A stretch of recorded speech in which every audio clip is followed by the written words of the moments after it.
Vamos continuar nossa série, 2 Coríntios, capítulo 2 agora. Vamos do versículo 1 ao 11, tá? Capítulo 2, versículo 1 ao 11.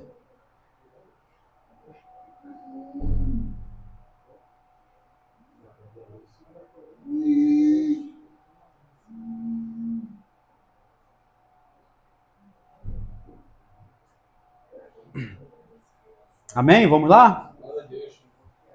Diz assim o texto. Eu vou ler o primeiro versículo e vocês leem o próximo, até a gente chegar ao 11. Por isso, resolvi não fazer outra visita que causasse tristeza a vocês.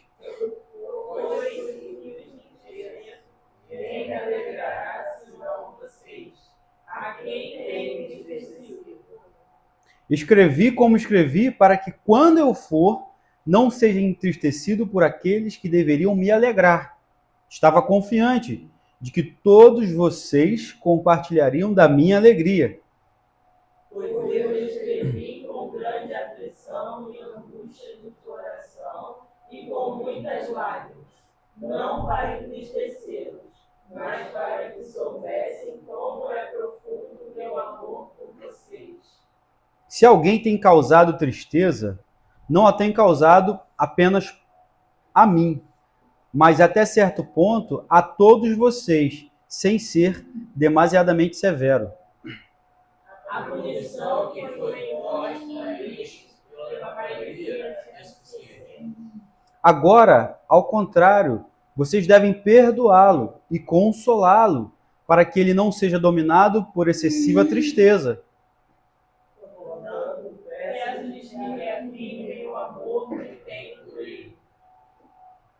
Eu escrevi com o propósito de saber se vocês seriam aprovados, isto é, se seriam obedientes em tudo. Se vocês perdoam alguém, eu também o perdoo. Aquilo que perdoei, se é que havia alguma coisa para perdoar, perdoei na presença de Cristo, por amor a vocês. A fim de que Satanás não tivesse vantagem sobre nós, pois não ignoramos as intenções dele. Somente até aí.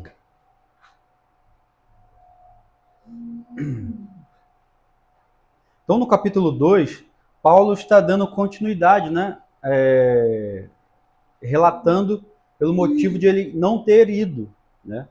Inclusive, era para eu ter pregado, eu acabei esquecendo, né? Do versículo do capítulo 1, eu esqueci agora onde, mas não era para ter encerrado no 24, era para ter ido até o versículo 4. Então, no capítulo 2, ele continua falando pelos motivos pelos quais ele não foi a Corinto quando ele falou que iria, né? Ele não conseguiu ir e ele vai relatando outro motivo, né? E aqui a gente ainda vai ver também, ele escreve como a igreja de Corinto deve proceder com um irmão pecador, como a igreja deve corrigir, como deve ser feita essa correção. A gente vai prosseguir nisso aqui. Voltando para o versículo 1 e 2, né? 1 e 2, lendo, ó. Por isso resolvi não fazer outra visita que causasse tristeza a vocês. Pois se os entristeço, quem me alegrará, senão vocês a quem tenho entristecido? Paulo continua explicando os motivos de não ter ido a Corinto, né? Como esperado. Ele não queria entristecê-los ou ser entristecido por eles. Isso teria causado aflição, tanto para ele como para os coríntios. Porque a tristeza ou a alegria deles no reencontro teria sido mútua. Ou seja, se tivesse motivos para se alegrar, na hora que se encontra, os dois se alegrariam. Se houvesse motivo para ter tristeza, no reencontro, os dois teriam tristeza, né? Então, se eu estivesse entristecido, teria sido uma tristeza para ele também. O que acontecesse seria uma tristeza para ele também, porque não haveria ninguém para torná-lo feliz, né? Mas seu desejo era ter um encontro feliz com eles e não amargado por qualquer ocasião infeliz de discórdia. A gente precisa entender uma coisa aqui. Vocês lembram que eu falei com vocês sobre que a gente lá em 1 Coríntios, a gente viu Paulo falando como se ele já tivesse escrito outra carta antes? Eu já escrevi para vocês uma carta. Já falei com você desse assunto por carta, não é? Então, 1 Coríntios se tornaria 2 Coríntios. E aqui em 2 Coríntios, ele está citando de uma carta que ele enviou antes de ele ir. E ele está falando, eu enviei essa carta para poder resolver os problemas que estavam acontecendo, para que depois eu pudesse ir. Então, ele está aqui falando sobre a carta que ele enviou e ele não foi. Ele preferiu enviar essa carta, que a gente não tem, que seria a 3 Coríntios. Ele preferiu enviar essa carta para que quando ele fosse, ou melhor, se ele fosse no lugar da carta, seria só motivo de tristeza, de discussão. Naquele momento ele preferiu enviar a carta, vamos dizer, tentar tratar dos assuntos inicialmente, deu a responsabilidade dos líderes da igreja para resolver aqueles problemas, ou aquele problema, enfim, aqueles problemas que estavam acontecendo, para que quando ele chegasse lá, não fosse motivo de tristeza ele estar lá, não fosse motivo de discussão ele estar lá, mas quando ele chegasse as coisas já estivessem já pré-caminhadas, já resolvidas, para que ele pudesse chegar lá e falar da graça de Deus, enfim, né, fortalecer os irmãos na fé. Não sei se já aconteceu isso com vocês, mas comigo, um tempo atrás, aconteceu algo. Eu tive um desentendimento com meu pai e ficava naquela de ir ou não ir na casa dele para conversar. E, de repente, eu resolvi escrever algo para ele. Escrevi. E esse meu escrever adiantou todo o processo dessa nossa reconciliação, vamos dizer assim, né? Mas não, assim, não foi uma reconciliação, vamos dizer, da minha parte, não que eu não quisesse falar com ele, mas ele ficou magoado comigo por coisas que eu falei. Talvez o jeito que eu falei, enfim, por mais que tivesse certo ou correto no que eu falei, mas o jeito que eu falei ficou estranho. Então eu resolvi escrever algumas coisas para ele. E meu pai, não de falar muito, ele me respondeu com uma figurinha, né? Uma figurinha. Mas mostrando que ele entendeu o que eu quis dizer e que estava tudo certo, que estava tudo bem, a gente só precisava ter conversado, né? E aí, quando eu já cheguei na casa dele, já falei com ele normalmente, a gente se abraçou e tal, e adiantou o processo, adiantou a situação, sabe? Não é questão de eu vou mandar uma mensagem para poder nem precisar ir lá falar com a pessoa, não. É para poder adiantar o processo daquilo que eu vou chegar lá para fazer. Porque às vezes também a gente pode, hoje em dia, no nosso meio digital, a gente já manda mensagem para poder não ter que falar, já está se livrando da situação. E não é o caso que nós cristãos devemos fazer. Às vezes, aqui como Paulo fez, ele mandou essa carta, essa 3ª carta, tentando resolver o problema adiantadamente, ou adiantar o assunto, para que quando ele chegasse lá, as coisas já estivessem mais acalmadas, né? Porque nós, como cristãos, nós não devemos fazer para se livrar, mas para resolver. Vou fazer para me livrar que eu nunca mais preciso falar com aquela pessoa, não. Você precisa resolver esse problema sim.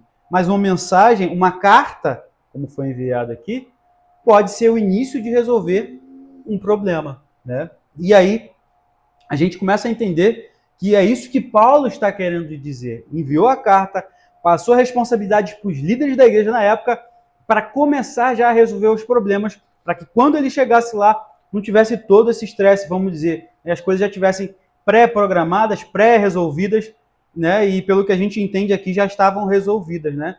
A igreja entendeu a mensagem e começou a resolver os problemas que estavam acontecendo. Versículo 3 e 4. Escrevi como escrevi, para que quando eu for, não seja entristecido por aqueles que deveriam me alegrar. Estava confiante de que todos vocês compartilhariam da minha alegria. Então, né, eu acabei adiantando, mas é sobre isso que Paulo está falando. Escrevi como escrevi, o jeito que escrevi, essa carta do jeito que escrevi, carta da angústia, das lamúrias, do choro, né, para que resolvesse os problemas e quando eu chegar aí só tenha motivo de alegria. Versículo 4. Pois eu escrevi com grande aflição. Então ele está falando dessa 3ª carta, como ele escreveu essa carta? Escrevi com grande aflição e angústia de coração, e com muitas lágrimas, não para entristecê-los, mas para que soubessem como é profundo o meu amor por vocês. Como é grande o meu amor por você. Acho que copiou daqui, né? Copiou daqui. Então, ele explica o motivo pelo qual ele escreveu essa carta E está falando que foi pelo motivo grande. Qual foi o motivo grande? O profundo amor que ele tinha por eles. Eu não quero ter que chegar aí para discutir um monte de coisas. Eu quero chegar aí para poder fortalecer vocês na fé, pregar o evangelho, restaurar os irmãos, consolar. Eu não quero ter motivo de tristeza quando eu for aí. Porque provavelmente ele já tinha sido muito entristecido. E ele não queria que isso acontecesse novamente, né? Então aí, quando eu me deparei com essa situação e pensei na situação que eu vivi com meu pai, eu falei, entendi. Adiantou o processo ali, para quando chegou lá as coisas já estavam bem melhor. Foi motivo de compartilhar, de abraçar, de alegria, de não ter que chegar lá para poder brigar ou discutir. Eu falei, poxa, entendi. Poxa, é sabedoria bíblica, olha, nos ensinando como fazer as coisas da maneira correta, melhorar, né? É a mesma coisa daquela situação onde você está nervoso e às vezes não vai adiantar você conversar naquela hora. Não vai adiantar você tentar resolver naquela hora, vai só piorar a situação, porque palavras vão ser ditas que às vezes você nem queria falar. E você vai ouvir também coisas que você não queria ouvir também, porque a outra pessoa vai dizer coisas também que não queria falar. Então, às vezes, é melhor deixar passar aquele tempinho ali para as coisas, às vezes, abaixar a poeira também, para poder você conseguir ter uma conversa mais consciente, mais sadia. Isso acontece na minha e na sua vida. Já aconteceu comigo, já aconteceu com você, e vai voltar a acontecer ainda. E a gente tem que olhar para a Bíblia, olhar para o Senhor, caramba, na Bíblia está ensinando como devemos fazer para resolver as situações, né? Então, a gente precisa aprender isso. Olha como é que a palavra de Deus tem ensinamento para tudo aquilo que a gente precisa na nossa vida, no nosso dia a dia. Olha como o evangelho nos transforma, né? Nos transforma para poder a gente parar e pensar. O evangelho não foi posto para tornar a gente burro, não. Foi para a gente aprender a pensar, né? Tem gente que vai dizer aí fora, porque às vezes alguns dos nossos irmãos não, vamos dizer assim, não interpretam a Bíblia da maneira correta, falam coisas que não deveriam dizer, fala um texto solto por aí, vai dizer, caramba, esse povo aí que lê a Bíblia é tudo burro, fala desse jeito aí, é assim que é. E Jesus não está chamando a gente para ser burro, mas para a gente aprender. Eu estava até falando com o Graciela, eu estava vendo um react do pastor Iago Martins, e ele falou assim, ser burro é muito fácil, é só não fazer nada. É muito fácil ser burro, só não fazer nada. Mas se você quer ser inteligente, se você quer ser sábio, se você quer melhorar, progredir, você tem que investir tempo em ler, em estudar, em melhorar. Porque ser burro é só não fazer nada. Para ser burro não precisa fazer nada. É só ouvir tudo que todo mundo está falando, seguir o que todo mundo está falando e seguir o que o mundo está mandando você seguir. Deixa a vida me levar. A vida leva eu, né? Deixa a vida me levar. Já citei 2 músicas que o Diácono Leandro falou. Já citei 2 músicas já. Deixa a vida me levar. E, na verdade, não é isso. Não é isso que Deus quer de nós. Não é deixar a vida levar. Não é deixar o mundo levar. Não, é negar o nosso eu todos os dias. É mergulhar nas Escrituras, mergulhar no Evangelho, sabendo que o Evangelho tem respostas, e todas as respostas para a sua vida. Tem ensinamento. As Escrituras têm ensinamento para todo e qualquer problema da sua vida. Né? O Evangelho, a palavra de Deus é aquela que divide a alma, divide a medula, vai dizer a palavra do Senhor, divide. Ela entra na divisão da alma. É a palavra de Deus, é a única apta e eficaz para fazer isso. Não existe outra coisa. Então nós precisamos aprender a palavra. Ou você quer ser burro? Primo pobre que fala isso, né? Primo pobre, quem assiste lá, deixa de ser burro. Ele vai estudar. Ei, meu irmão, minha irmã, eu sei que vão chamar a gente de burro. Eu sei que estão seguindo a Jesus. Mas que não seja por alguma coisa que tenhamos feito mesmo de errado. Mas que seja porque estamos fazendo o correto. Então, invista em conhecimento. Em conhecer ao Senhor, em conhecer a palavra do Senhor. Não é só orar, é orar também, mas é ler a Bíblia também. Se Deus deixou um livro, que ele se revela nele, por que a gente não pega para ler? Por que a gente não pega para meditar nele? Por que a gente não pega para estudar ele? Quantas vezes já me deparei, talvez você, em algum texto bíblico que você está lendo e, caramba, era para mim saber isso antes, se eu soubesse isso antes, eu não tinha agido daquela maneira que eu agi antes. Olha o que a Bíblia tem ensinamento para isso. Mas por quê? Porque não meditei como deveria meditar, não estudei como deveria estudar. Porque o tempo que tenho para estudar a Bíblia, ou ler a Bíblia, ou de repente ouvir uma pregação, é o tempo que temos aqui, de 10h30 até meio-dia.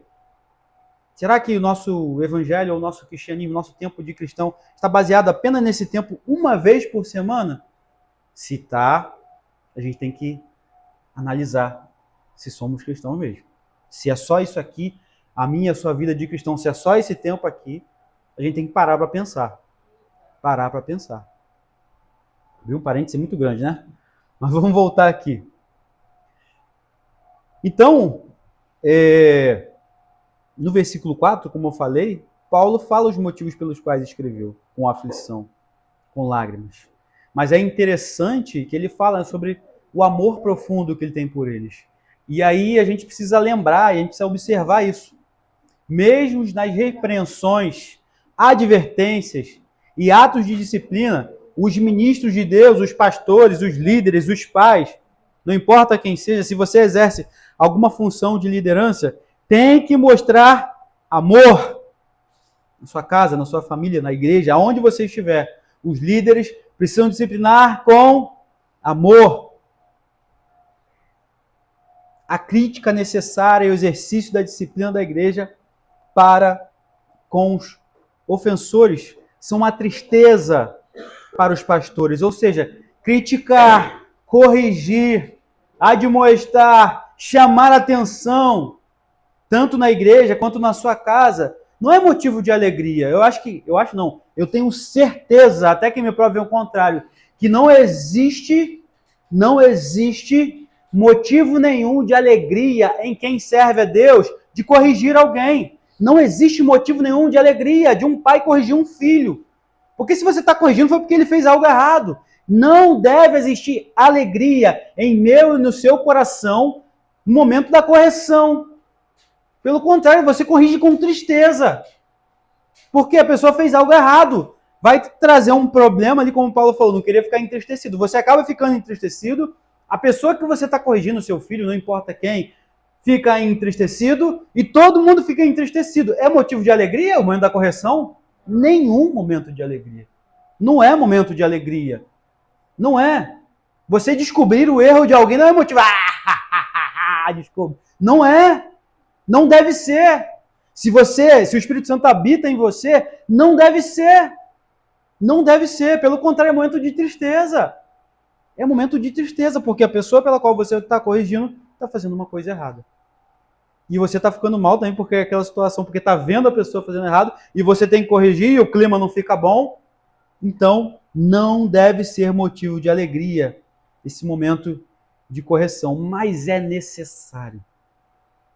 Mas é necessário.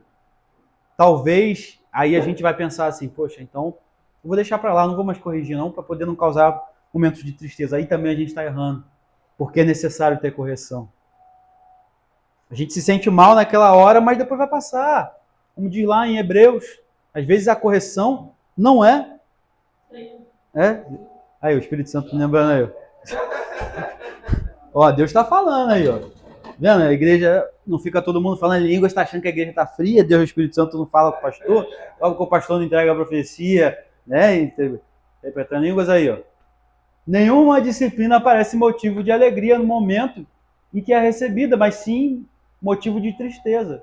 Mais tarde, no entanto, produz fruto de justiça e paz para aqueles que por ela foram exercidos. Olha que coisa maravilhosa. Não é motivo. Mas depois gera frutos. E aí, é que é o bom, é o depois. É o depois. É maravilha. O momento ali na hora não é bom, mas o depois é maravilhoso. Quando a gente vê as coisas andando, caminhando, melhorando, né? Então a disciplina deve ser sempre vem, na verdade, com dor. Pois, na verdade, não queríamos entristecer a ninguém. Mas é necessário por muitas vezes. Por muitas vezes, né? Aquilo que, acho que é Martinho Lutero que falou, a verdade a todo custo, mas a paz, se necessário. Acho que foi isso que ele falou. Martinho Lutero acho que falou, a verdade a todo custo. A paz, quando for necessário, não. Quando Ah, esqueci. Alguma coisa, procurei para poder falar para mim. Quando necessário? Não, quando necessário não é, tá errado essa frase minha. Essa frase. Mas você vai achar e vai ver para mim. E a gente indo para o versículo 5,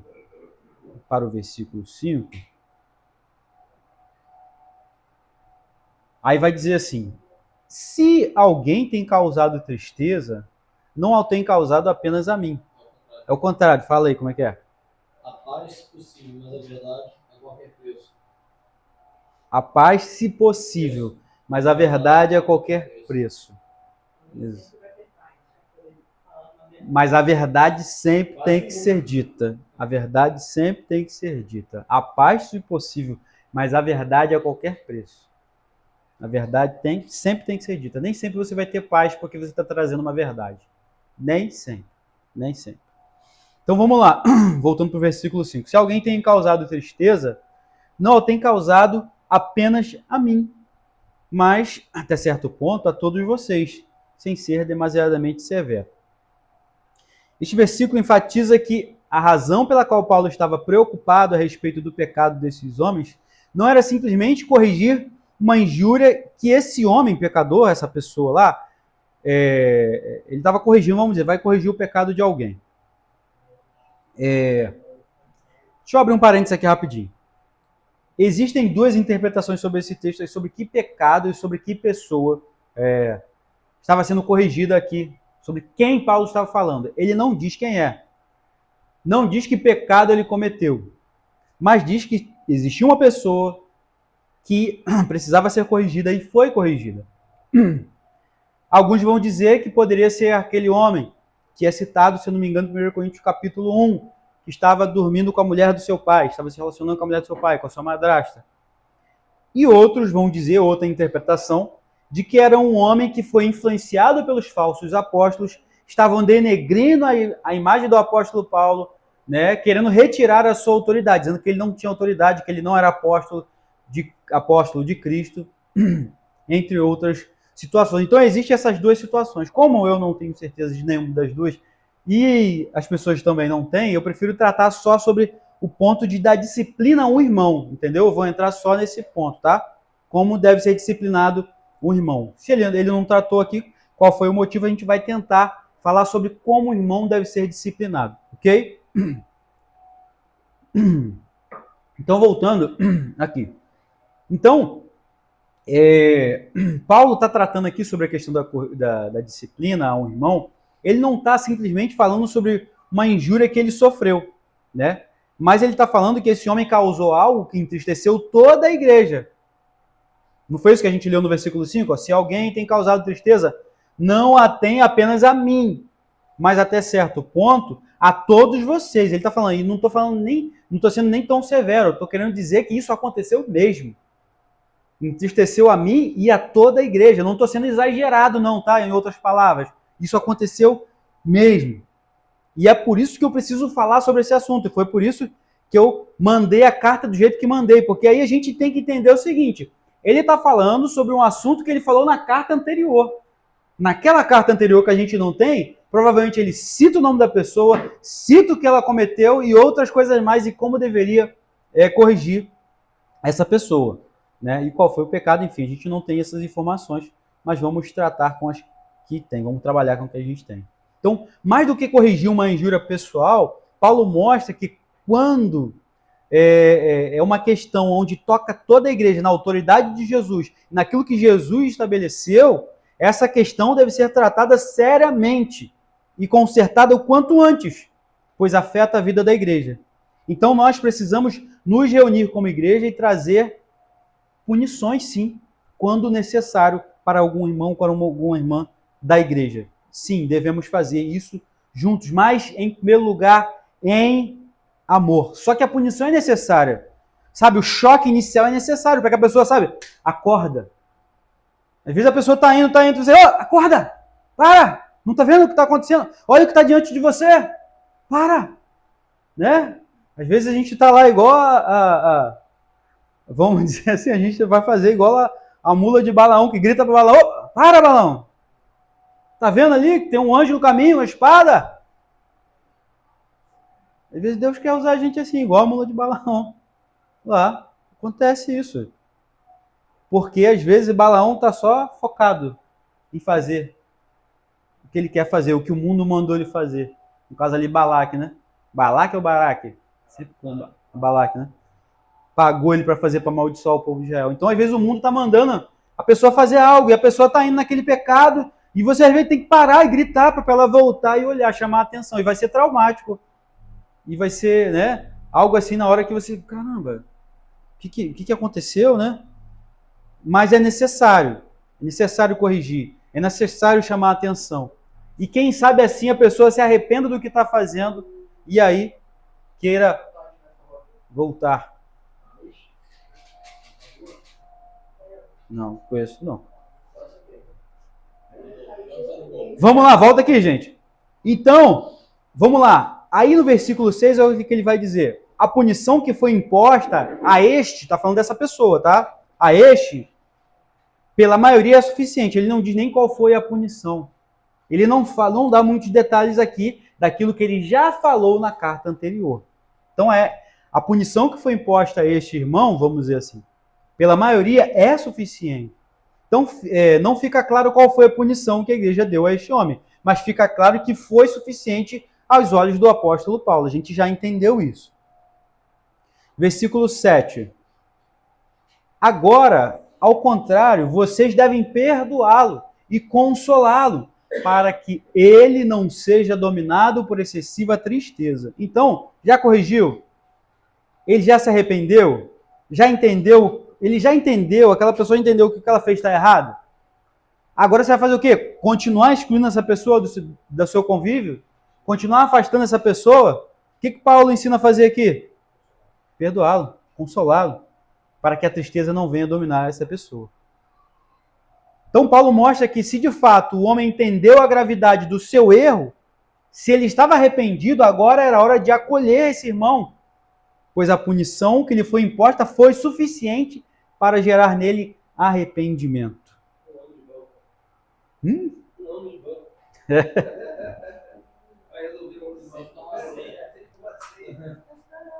Pois é.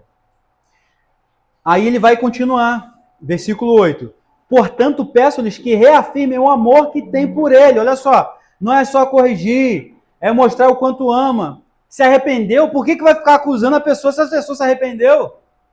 Se já melhorou, se já mudou a situação, por que vai ficar lembrando aquilo? Não, chama a pessoa de novo, para estar no meio, para estar junto. Inclui a pessoa, não exclui. Então aqui ele confirma que a punição teve efeito necessário. Agora é hora de mostrar que esse irmão foi corrigido em amor. Porque se foi só corrigido, eu só vou me livrar dessa pessoa. Já vi muito isso acontecer por aí. Aproveita de uma falha, de um erro de uma pessoa e aproveita eu já estava tanto tempo querendo excluir essa pessoa daqui, só arrumou um motivo, né? Só arrumei um motivo, pronto. Me livrei da pessoa. E parece isso, e a pessoa vai pensar isso, caramba, só queriam se livrar de mim, né? E às vezes acontece isso mesmo, as pessoas vão querer se livrar das outras. Espera só um vacilo, espera um erro para poder desligar aquela pessoa totalmente do seu convívio do meio, ou seja, da igreja, né? Já vi isso muito acontecer. Inventam que tiveram sonho, que tiveram revelação, que tiveram um monte de coisa para poder excluir a pessoa e não deixar a pessoa estar no convívio mais da igreja. Pois é, não quer ter trabalho. E tem que ter trabalho, é assim mesmo. É a vida. Eu sei que é interessante que as pessoas, inclusive algumas que são corrigidas e mesmo assim têm os seus, como é que eu posso dizer? Mesmo assim sendo abraçadas, elas não recebem inicialmente muito bem a correção. Eu sei que isso também acontece, é claro. Mas também nós não devemos corrigir, perceber isso e deixar a pessoa afastada de lado, não. A pessoa entendeu que está errada, aceitou a correção, viu que está errada, mas você viu que a pessoa meio que se afastou um pouco, mesmo vendo que está errada, não é hora de a gente pegar e largar essa pessoa para lá, né? Diferente de quem a gente corrige e a pessoa não quer, insiste no erro, fala, não, eu quero isso mesmo, eu quero isso, eu sei que eu estou errado, mas eu quero fazer isso mesmo, eu quero ver isso mesmo. Tem gente que vai falar isso. E aí você vai fazer o quê? Se a pessoa não quer te ouvir, se a pessoa não quer fazer nada, ora por ela. O máximo que você pode fazer é orar. É o que dá para fazer. Melhor não insistir, a pessoa não quer te ouvir, você só está trazendo um problema ali, é melhor você orar. Agora quando a pessoa entendeu, é aquilo. A pessoa deu uma abertura, você vai falar, é claro. Você vai falar. Mas se a pessoa não está dando abertura nenhuma, está só te rejeitando, você vai falar para quê? Ora pela pessoa. Ora para que Deus abra o coração dessa pessoa. Tira o coração de pedra e coloca um coração de carne, como diz a palavra do Senhor. Ora por isso. Ora. Ora. Porque aonde você não pode entrar, onde eu não posso entrar, o Espírito Santo pode entrar. Não existe, né, abismo tão profundo que a graça de Deus não possa nos encontrar, meu irmão, minha irmã. Não existe. Não existe. Coração tão duro, né, que a graça de Deus não possa vir lá com o martelo do céu e quebrar esse coração. Arrancar esse coração e colocar um coração de carne. Não existe. Deus querendo fazer, meu irmão, minha irmã, não há quem resista. Não há quem resista. Se Deus falou que vai fazer, se Deus é por nós, quem será contra nós? Se Ele disse, não importa o que qualquer outra pessoa vem dizer. Ele falou que vai fazer e ponto final. Eu estou falando se foi Ele que falou. Estou falando se foi alguém que falou, alguém que prometeu, falando, eu como profeta de Deus prometo que Deus vai fazer. Não. Se Deus falou, Deus é responsável para cumprir aquilo que Ele falou, não aquilo que eu e você quer. Profecia, meu irmão, minha irmã, não vem da vontade do homem, vem da vontade de Deus. O que Deus determinou acontece. O que o homem fala só vai acontecer se foi Deus que falou antes. Fora isso, dispensa tudo. Então, versículo 9.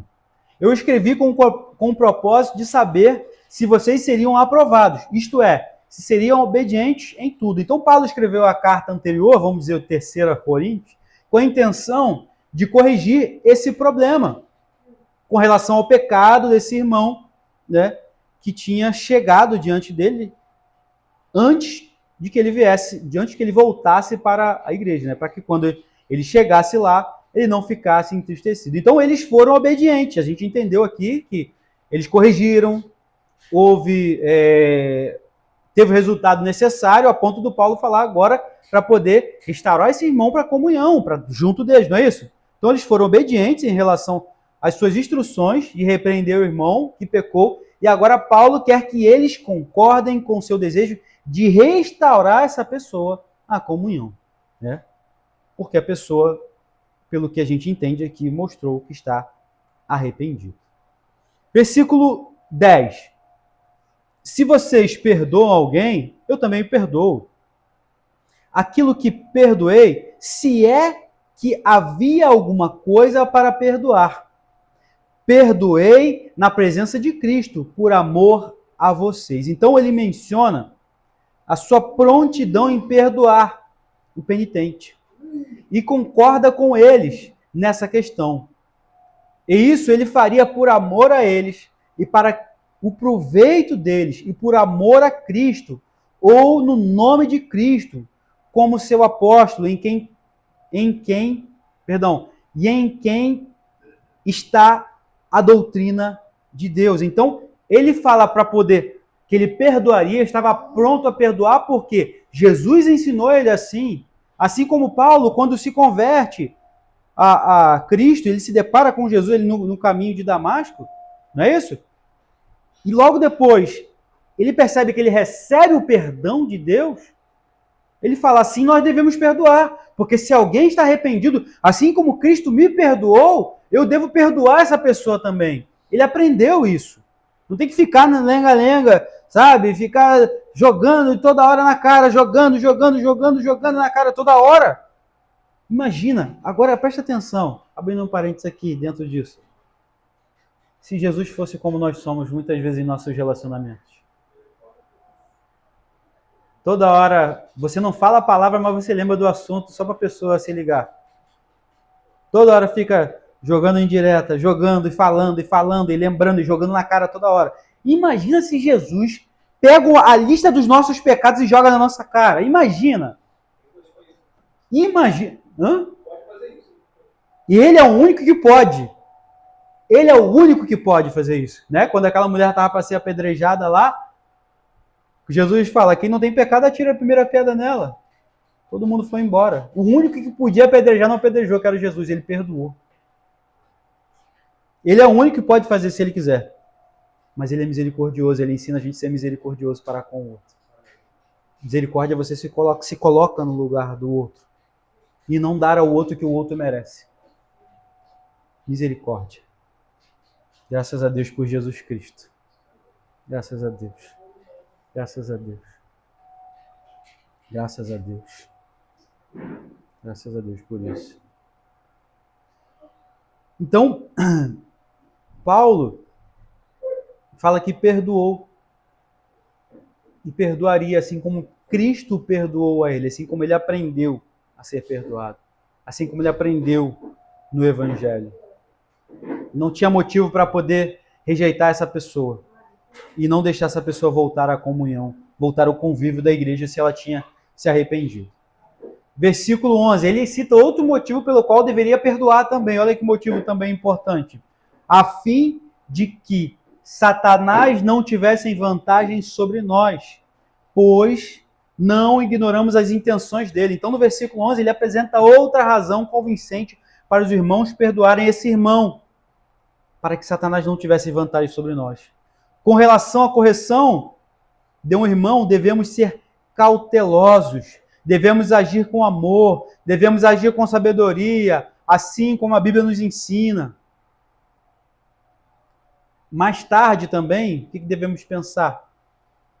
Devemos ter cuidado com as ciladas de Satanás, pois ele é um inimigo astuto e seus muitos artifícios, ele usa esses seus muitos artifícios para nos enganar. Ele é um adversário vigilante, pronto para tirar proveito de qualquer vacilo meu e seu. Devemos ser muito cautelosos para não lhe darmos nenhuma oportunidade de nos acusar. É claro que sabemos que ele sempre vai fazer isso, mesmo se você não der motivo. Mas que você não dê motivo, que eu não dê motivo, que a igreja do Senhor, de forma geral, não dê motivo, não dê armas para o diabo nos atacar. Não dê armas. Tem uma frase até que as pessoas falam sobre sermos refém das nossas palavras. Como é que fala? Eu esqueci a frase agora. Que a gente é refém daquilo que a gente fala. Né? A gente é refém daquilo, eu não sei, a frase exatamente eu não sei. Mas nós somos refém do que falamos. Né?